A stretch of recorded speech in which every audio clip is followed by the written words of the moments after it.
Welcome. Our mission today is very focused. We are executing a really intense deep dive on a single powerful concept. It's an architectural concept, engineered specifically for, well, for you, the spreadsheet architect, the solopreneur, the indie developer building these high-leverage assets inside the Google Apps script ecosystem. Yeah, and we're looking at how you can fundamentally protect your engineering process, specifically from the volatility of all these external dependencies you rely on. Yeah. It's all about establishing what the source material we're using calls architectural sovereignty.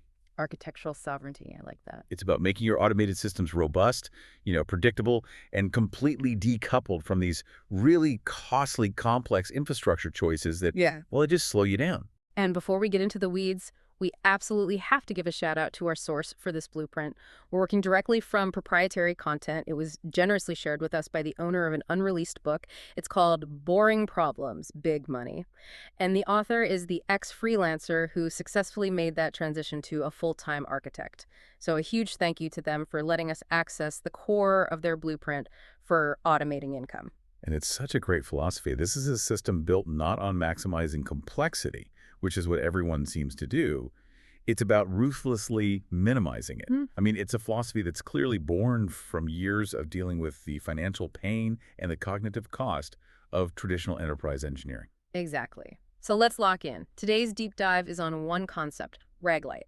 Specifically, using Gemini to synthesize a knowledge base from your Google Drive files, but without needing a complex vector database. Right. And if that sounds like a bunch of technical jargon, just hang on. The outcome is incredibly simple: speed, reliability, and the maximum possible profit margin on what you build. Okay, so let's unpack this. We have to start with the pain point. The source material calls it the trap. The moment a developer, you, decide to integrate the immense power of a large language model, let's say Gemini, with your real-world code, or your documentation, or, and this is the big one, volatile external APIs. You immediately face two huge structural risks. And the first one is this structural cost. The blueprint has a great name for it, the integration tax. Everyone gets that generative AI is like this. Yeah. This powerful contractor, right? It can write incredibly intricate Google Apps script code way faster than any human could. But the AI is a black box. A black box, right. It doesn't know your business. Exactly. To make it functional for your specific application, to teach it your business rules or the exact current syntax of the payment processor you rely on, you have to ground its knowledge in reality. And that grounding process, retrieval augmented generation, or RAG, that's where the trap springs. Traditionally, it's inherently hostile to a solopreneur. It demands infrastructure. It demands massive, expensive, and frankly, completely unnecessary engineering overhead. The moment you decide to go down the path of traditional RAG, you've just committed yourself to this fragmented external tech stack. You are forced to implement and then maintain all these components that have absolutely nothing to do with solving your user's actual problem. Okay, let's detail that stack. When we say tax, what are we talking about specifically? For a solo enterprise, what are these components? It's what I call the triple threat of complexity. First, you have to implement and maintain an external vector database. So you're looking at services like Pinecone, Wavy8, maybe some dedicated cloud database instances from Google or AWS that are optimized for vector search. That's bill number one. And it's a whole new thing to learn and manage. Oh, completely. Then second, you have to develop and fine-tune your chunking and embedding logic. This is the process of taking, say, a 500-page API manual, breaking it into hundreds of little pieces, and then running those pieces through a secondary model to convert all that text into numerical embeddings. A secondary model. So that's another API call, another potential point of failure, another bill. Another bill. And third, you have to manage the orchestration layer. This is all the complex code required to query your new database, retrieve the most relevant chunks of text, and then stitch them all back together to inject into the LLM prompt. That sounds exhausting. That complexity isn't just a technical challenge, it's a massive financial drain, and a cognitive one too. We're talking API keys, separate billing cycles, vendor lock-in, and just constant context switching just to keep this knowledge foundation from crumbling. And the book is so adamant about this. This complexity is the integration tax. Ah. And it absolutely stifles bootstrapped growth. It just kills it. I mean, if you're spending half your day debugging a failing embedding pipeline or trying to optimize a vector database index, Yeah. you're no longer operating with the speed and margin that is supposed to be the advantage of being a solo enterprise. Complexity kills margin, period. And traditional RAG is complexity defined. Okay, so that's a huge pain point. But the integration tax is only half of it. The second trap, and the book argues this is maybe even more catastrophic, is the temporal risk. Let's say I want to skip all that complex RG stuff. I just ask the AI directly. I run straight into what it calls the knowledge cutoff. Correct. The large language model is a brilliant mimic, but you have to remember, it's a probabilistic engine that is frozen in time. Its training data set ends somewhere in the past. Late 2023, maybe early 2024, it depends on the model version you're using. It fundamentally suffers from temporal amnesia about anything that happened after its training stopped. So if I'm building a product, let's say it integrates with a dynamic external service, a global payment processor like Stripe, or an external marketplace API, or even a Google service that's evolving quickly, and I ask the AI to write the code for me today, what's the core danger there? The danger is it's profound. The AI will confidently generate code based on the API structures that it memorized during its training snapshot. The output will be, and this is the key phrase, syntactically perfect but functionally obsolete. Ooh, that's scary. It is. It might use a deprecated endpoint that doesn't exist anymore. It might rely on a JSON data structure that was phased out 6 months ago. Or it might completely omit a newly required security header that's now mandatory. And this sounds like a silent ticking bomb in your production code. The code executes without any syntax errors in the app's script editor. It looks perfectly right. But the moment it tries to talk to the real world, the external API server just rejects the call. Precisely. The external server might throw back a really cryptic 404 not found or a 401 unauthorized error.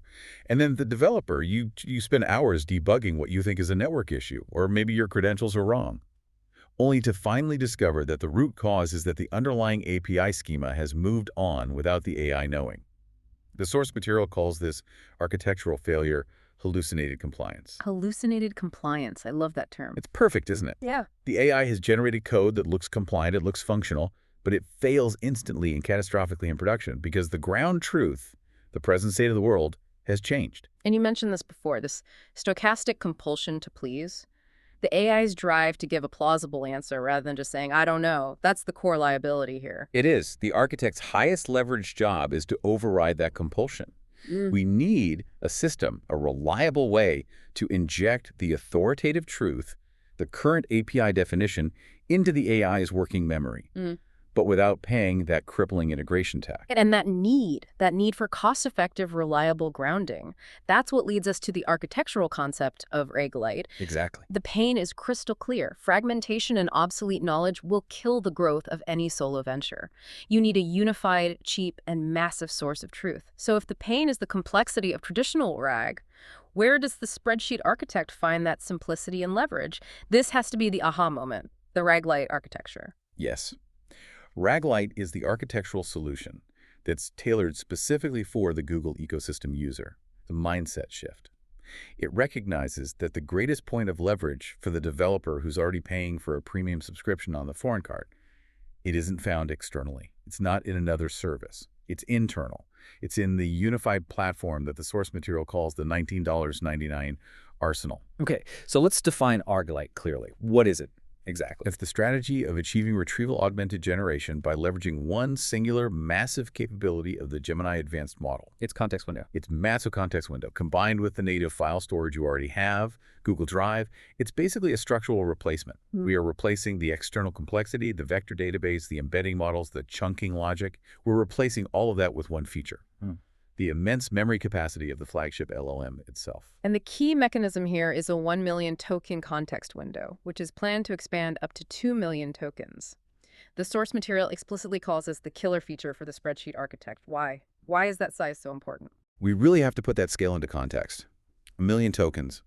That translates to roughly 750,000 words. Or, depending how dense the code is, somewhere between 30,000 and 50,000 lines of app script or JavaScript code. That's an entire code base. That's a whole code base. And this isn't just a bigger memory. It enables a completely qualitative shift in how we interact with the AI.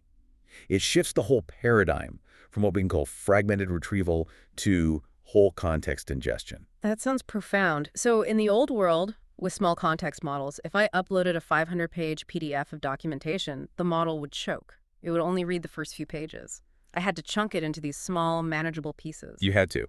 And that necessity, that forced fragmentation, that's where we lose what the book calls referential integrity. Imagine that 500-page API manual. Chapter 2 defines a core data structure. Let's call it the license object. Then way over in Chapter 15, it details the refund endpoint, which requires that license object for validation. If you chunk this document, your query might pull the definition of the refund endpoint. That's, say, chunk 82. But it fails to retrieve the dependency definition from Chapter 2, which is in chunk 12. The resulting code will just be incomplete. It lacks the necessary context to stitch those two components together. I see. So the AI then writes the code for the refund function, and it references a variable or a class structure that it hasn't fully defined, because the definition was literally chunked away and missed by the vector search query. Exactly. But with whole context ingestion, you upload the entire document, the massive PDF, the hierarchical markdown reference file, the full legacy code base. You upload it in a single unified prompt payload. The model sees the entire blueprint simultaneously. It maintains that referential integrity across the entire document because the definition of the license object and the implementation of the refund endpoint are sitting right there, side by side, in its working memory. Now, I have to challenge this a little bit because a proponent of traditional RAG would argue that vector databases are more precise. A dedicated vector search only pulls the 3 to 5 most semantically relevant chunks. Isn't throwing a million tokens at the model inherently less precise? Are we sacrificing quality for convenience here? That is a critical question. And the source material addresses this by clarifying the purpose of RAG-Lite. It's a different tool for a different job. Traditional vector RAG is excellent for general knowledge Q&A over massive, diverse, unstructured sets of documents. Think of a corporate library with 10,000 different PDFs. Right. RAG-Lite is built for the architect's specific need. Authoritative grounding over a small number of critical, highly structured documents, like a single API specification or a single code base. So we're intentionally limiting the universe of knowledge. We're not asking it about everything. We're asking it about this specific thing. We're ensuring complete rather than fragmented authority. Precisely.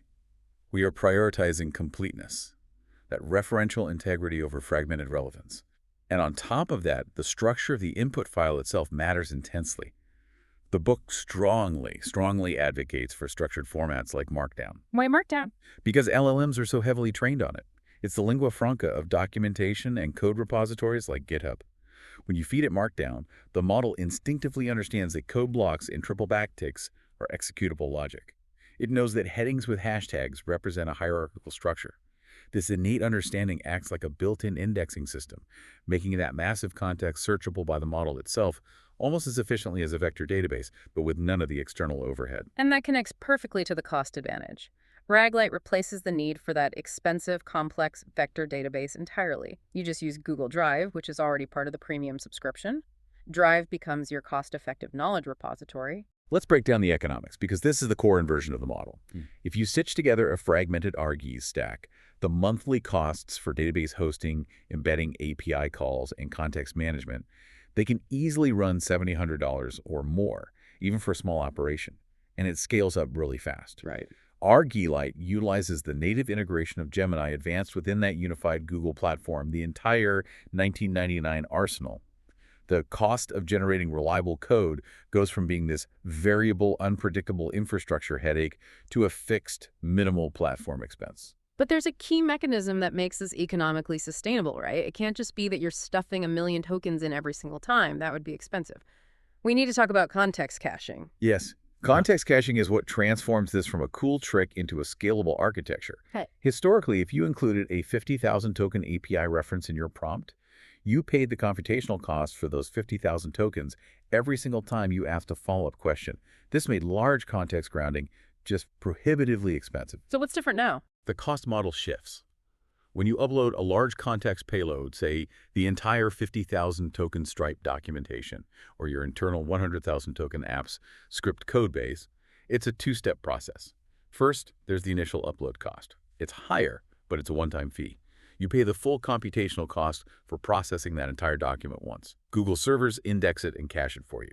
Think of it like a setup fee for the session. Okay. Then, second, you get massive savings on subsequent queries.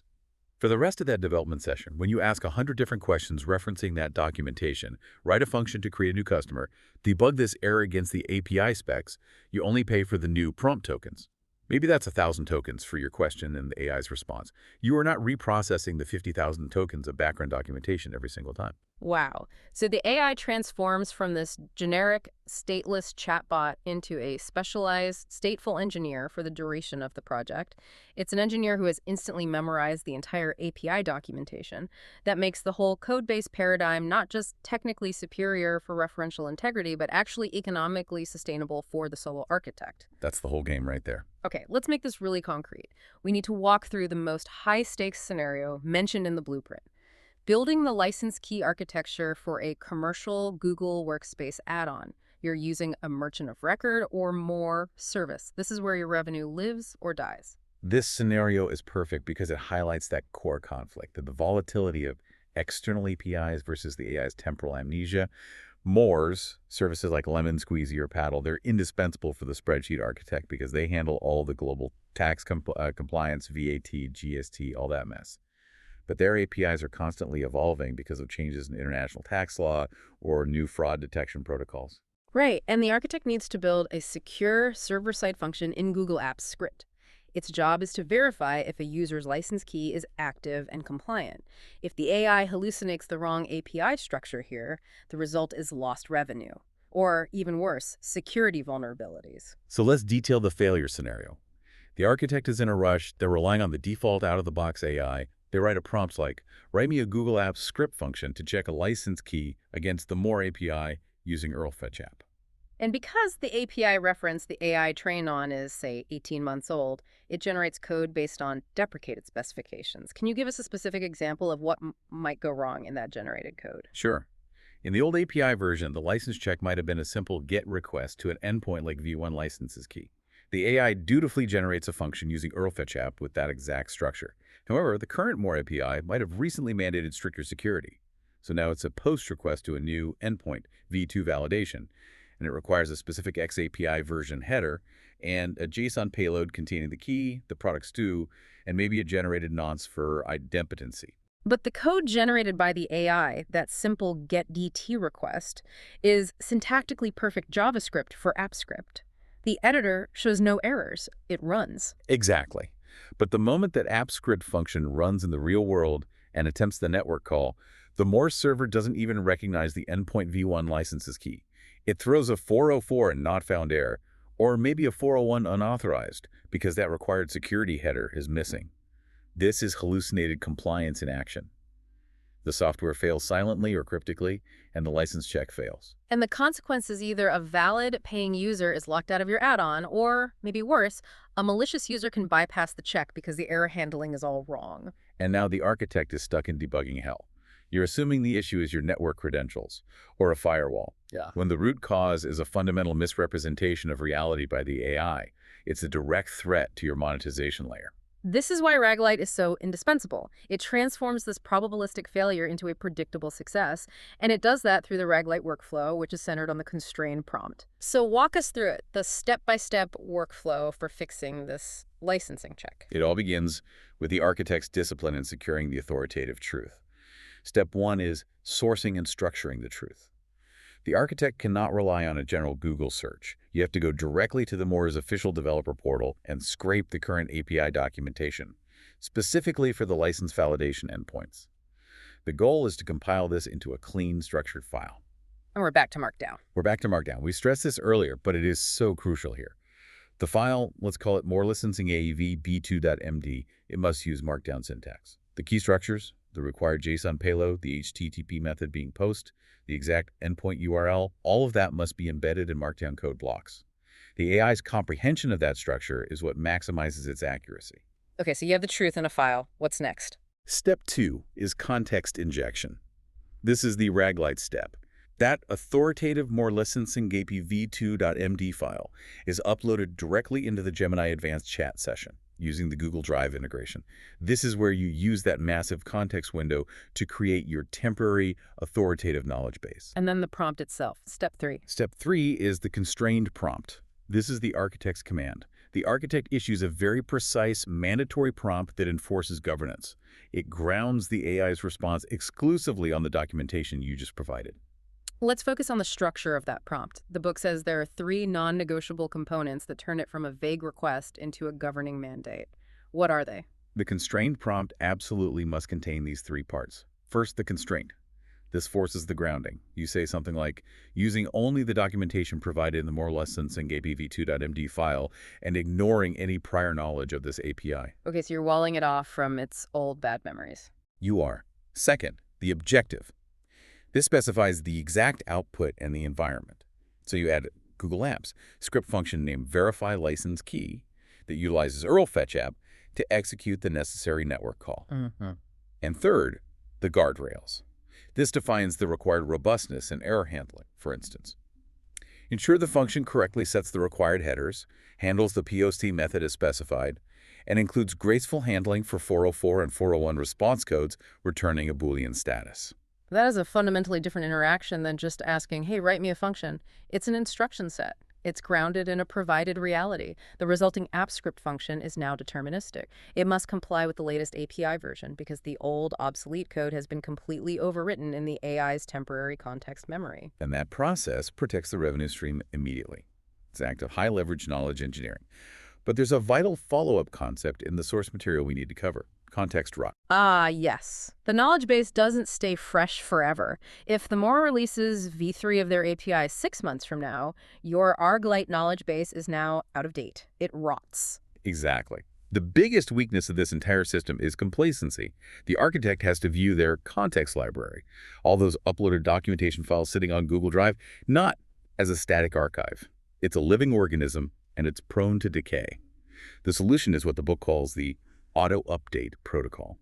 Okay, so how does the spreadsheet architect implement a low-cost automated protocol to manage this context rot from within the Google ecosystem? Well, it doesn't require complex infrastructure. The architect just needs to set up a simple Google Apps script function, maybe have it run daily on a time-driven trigger. And its job is to monitor the authoritative sources. This script could use URL-fetch-app to ping the vendor's public RSS feed for their changelogs, or it could scrape a specific version history URL on their developer site. Simple but effective. Yeah, and if a breaking change or a new version like v3 is detected, the script sends an alert to the architect. But crucially, the script doesn't just alert you. It could potentially trigger a recompilation of the source documentation, maybe by automatically scraping the new docs, or at least by flagging the old more licensing a tdv2.md file for an immediate manual update and re-upload. So the role of the architect shifts. You're no longer a manual code checker. You become a curator and a manager of the knowledge input. You're ensuring your AI contractor is always working with the current set of facts, and that process gives you maximum compliance with minimal maintenance overhead. It maximizes the value of that fixed $19.99 subscription by using Drive as the zero-cost storage medium and Gemini as the zero-cost art engine. This entire discussion really underscores a profound shift in the mandate for the independent developer, for the architect. We're moving away from this operational nightmare of stitching together different tools and moving towards maximizing the unified toolchain we already possess. The architect's primary function is no longer debugging vector database indices or wrestling with tokenization libraries.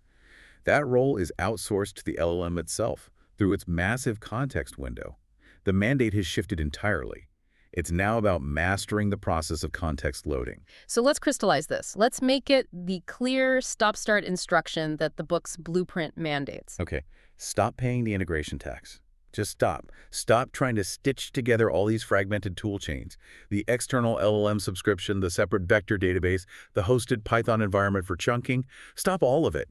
That fragmented approach is financially and cognitively unsustainable for the solo builder. And what do you start doing? You start leveraging the full, unified power of the arsenal, that single fixed-cost premium subscription. Use the native 1 million token context window of Gemini Advanced as your core RG engine, and use Google Drive as your cost-effective vector database replacement. So the highest leverage activity you can undertake today isn't even coding, it's knowledge sourcing. That's it. Your job is to meticulously secure the authoritative truth, the current API documentation, the specific code architecture you need, the necessary security protocols, and then use RAG-Lite to ground your AI contractor. This one move transforms your code generation from a flaky, probabilistic guess into a predictable, deterministic engineering process. Which means the architect becomes, well, a cognitive architect. You're mastering the art of the prompt and the science of context. You're breaking down complex business problems, like making sure a license key architecture can withstand the constant churn of external API changes, and you're breaking them into structured, verifiable instructions that the AI executes without fail. And the outcome of all this is a product built with maximum speed, minimum structural cost, and robust compliance. You get to redirect your time away from infrastructure maintenance and back toward the high-leverage activities that actually generate revenue. Identifying those unglamorous, boring problems that people will desperately pay you to solve, and then designing the efficient architecture to solve them. It's about engineering the system, not being engineered by the system. RAG-Lite. It's not just a technical bypass, it's a strategic economic weapon. It grants the solo developer the contextual memory and the resilience of an entire institutional engineering team, all housed within the cost constraints of a single individual. I think the most provocative thought here for you, the listener, to really mull over is how this changes the very definition of technical debt. We often think of technical debt as just poorly written code, but with ArgLite, technical debt is stale knowledge. The ability to inject perfect authoritative knowledge into your AI contractor is the ultimate act of leverage because it allows you to pay down that knowledge debt instantly. By mastering context loading, you shift your focus from managing complexity to commanding systems. And that, right there, is the definition of sovereignty in the modern digital economy. Thank you for engaging in this deep dive. Now take that authoritative truth and use it to build your most reliable asset yet.